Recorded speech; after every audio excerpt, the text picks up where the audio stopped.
9 दिनों की लंबी लड़ाई के बाद आखिरकार नेशनल टेस्टिंग एजेंसी यानी एनटीए ने अपनी गलती मानते हुए ग्रेस मार्क्स को खारिज कर दिया है और कहा है कि ग्रेस मार्क्स देने का फैसला गलत था। सुप्रीम कोर्ट में ये बात एनटीए ने कबूला है। इसी के साथ उन बच्चों का नीट रिजल्ट कैंसिल कर दिया गया है जिन्हें ग्रेस मार्क्स मिले थे। लेकिन इसका असर सिर्फ 1563 बच्चों पर ही नहीं बल्कि 13 लाख से ज्यादा बच्चों पर पड़ेगा, क्योंकि 2024 की नीट रैंकिंग बदल जाएगी। गुरुवार को नीट ग्रेस मार्क्स 2024 पर दाखिल याचिका पर सुप्रीम कोर्ट में सुनवाई हुई। एनटीए ने सुप्रीम कोर्ट में कहा कि नीट ग्रेस मार्क्स देना उचित नहीं था, इसलिए जिन बच्चों को ग्रेस मार्क्स दिए गए थे उनके नीट स्कोर कार्ड कैंसिल किए जा रहे हैं। इसके लिए 23 जून को फिर से नीट की परीक्षा आयोजित की जाएगी, जिसका रिजल्ट 30 जून को आएगा। देश भर में बवाल मचा है नीट एग्जाम को लेकर। ये एग्जाम कराया जाता है मेडिकल कॉलेजेस में दाखिले के लिए, चाहे वो सरकारी हो या प्राइवेट हो। लेकिन इस एग्जाम में यानी साल 2024 में जो नीट के एग्जाम हुए हैं उसमें धांधली की खबरें सामने आ रही हैं। ये एग्जाम कराने वाली संस्था एनटीए नेशनल टेस्टिंग एजेंसी सवालों के घेरे में है कि क्या इसमें बहुत धांधली हुई। देश भर में जैसे इस बात को लेकर स्टूडेंट्स बौखलाए हुए हैं, आरोप लगा रहे हैं लगातार इस टेस्टिंग एजेंसी पे। लेकिन ये मुद्दा क्या है, ये पूरा का पूरा विवाद क्या है, आइए आपको बताते हैं। साल 2024 में नीट की परीक्षा जो है आयोजित की गई 5 मई को।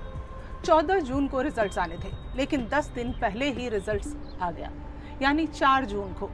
अब इस तरह के एग्जाम में देखा जाए तो रिजल्ट जो डेट अनाउंस की जाती है उसी दिन आते हैं। आखिर 10 दिन पहले रिजल्ट्स क्यों घोषित किए गए? और इसके साथ ही कई और गंभीर आरोप लगे हैं। नीट की परीक्षा जो होती है उसमें कुल मार्क्स 720 होते हैं। अब सवाल यह है कि इस बार 67 यानी 67 स्टूडेंट्स को पूरे के पूरे अंक कैसे मिले। 720 में 720 अंक। पिछले साल यानी साल 2023 में सिर्फ 2 स्टूडेंट्स ने पूरे अंक हासिल किए थे, और अगर उससे एक साल पहले यानी साल 2022 की बात करें तो हाईएस्ट स्कोर वाज 715, जो कि 4 स्टूडेंट्स को मिले थे।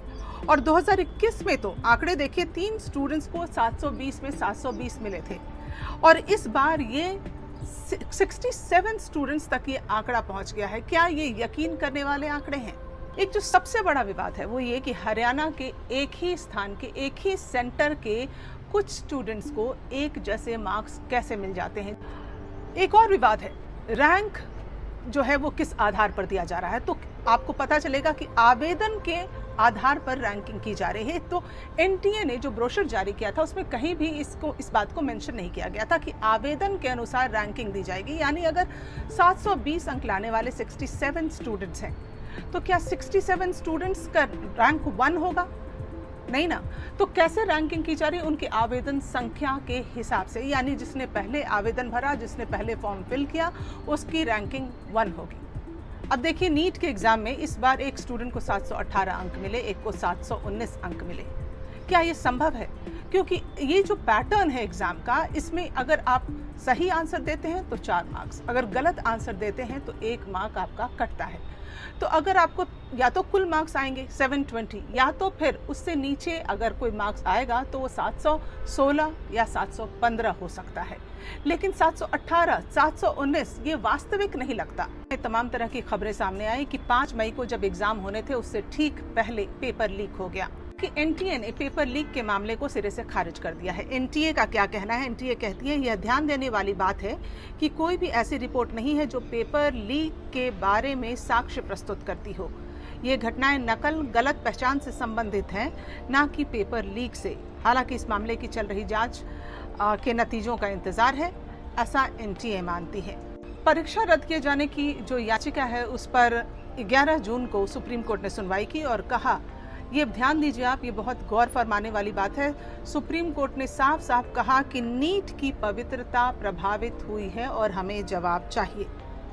तो ये एक ऐसी परीक्षा होती है, ऐसा एग्जाम है जिसको देश भर में पूजा जाता है, जिसकी पवित्रता पर कभी सवाल नहीं उठते। उस पर आप देखिए किस तरह के सवाल उठाए जा रहे हैं।